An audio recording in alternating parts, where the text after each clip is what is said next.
And in business news, the manufacturing sector remains a key collaborator in Nigeria's economic transformation, with the job potential creation and driving economic growth. However, the sector faces significant challenges, including high production costs, foreign exchange scarcity, amongst other macroeconomic challenges. According to the MD CEO of Coleman Wires and Cables, Mr. George Onofo-Okon, who spoke earlier today on our flagship business show, Business Nigeria, there is need for increased investments to restore growth for the struggling sector. We've struggled. I'm not saying there's no manufacturer that has not struggled.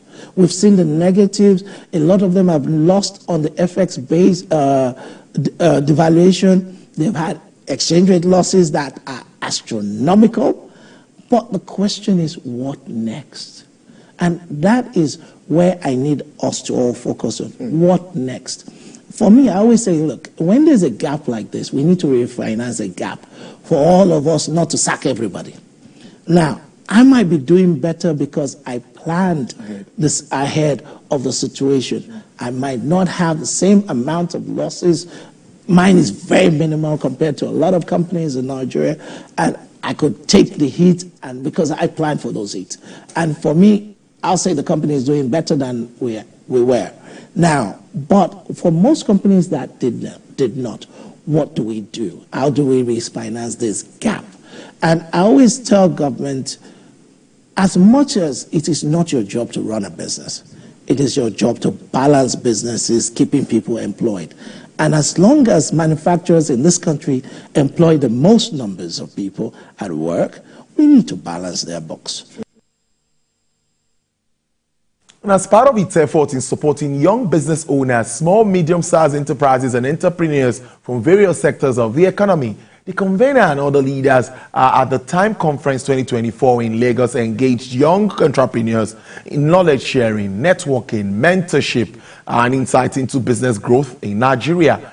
The gathering provided an avenue for young entrepreneurs to be mentored, coached on new trends in running and managing sustainable businesses amidst current economic challenges in the country. They say Nigeria is on the right track to achieving its economic development if the young population is equipped with the right relevant skills and training, and of course access to finance, as this will bring more opportunities for economic growth, innovation and development.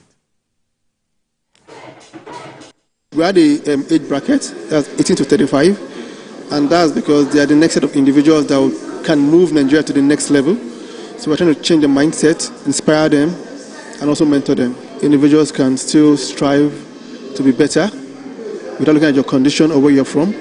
I've learned that there's a market for everybody to sell your product here in Nigeria and outside Nigeria.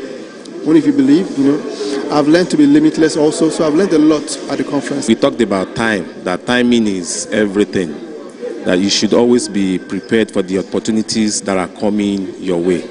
You have to be prepared for your future so that when the opportunity comes, it will not meet you unprepared, because the opportunity will always come.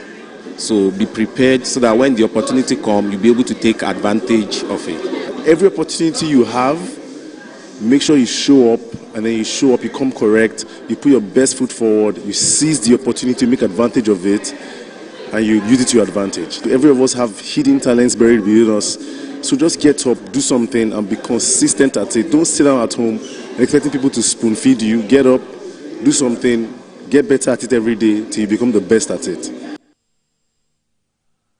Away from that, as the Central Bank of Nigeria adjusts exchange rates for calculating customs tariff and imports duty amidst fluctuating exchange rates, there's a growing call for government to revisit its foreign exchange policy. Prince Olaiwola Shitu, who is a former president of the Association of Licensed Customs Agents, suggests that if import duty calculations were conducted in Naira, it would decrease the persistent demand for dollars. He argues that deliberate actions by government to strengthen the local currency could lead to a boost in Nigeria's currency value. In Britain, custom calculation is based on pounds. In America, it's based on dollar. What is wrong with us in Nigeria? Do we spend dollar? If you want to branch somewhere and take a bottle of Coke, are you paying dollar? You are paying Naira. That is the reason why people are taking advantage of government insistence on dollar calculation for them now to be doing business and be doing contracts based on dollar. Because when you want to pay them, you'll be asking, where's your dollar account? No.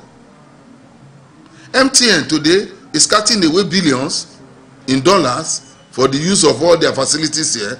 Oh, for God's sake, if you do it in South Africa, you must open accounts in rand in their country. That's why they pay your money into. So where do you convert it from? Because you don't have black market there. You go through the official rate. So this up and down will not come in. Stock market deals got up to fair levels where various prices kicked upwards following renewed interest in securities investments. Let's join Effiong Ekop for more. Second trading day this week, securities changing ownership on the floor of the NGX exchange attracted higher values, contrasting lower deals that characterized market activities in the previous week. Higher prices came on the back of outstanding gains by First Bank Holdings and MTN Nigeria, both of which raised performances between 3 and 6%. The stocks of Oando, UBA and Zenith Bank also helped to kick trades in the positive territories. Market index tilted upward by 0.35% to stress gains by companies and investors. Down the lines were market laggards with losses, and they included Dangote Sugar, Vitafoam, WAPCO, Nigerian Breweries and Access Holdings. Business value of traded securities pulled 14.9 billion naira. Market players still engage themselves in the analysis of companies' results for 2023. Effiong Ekop, TVC News, Lagos.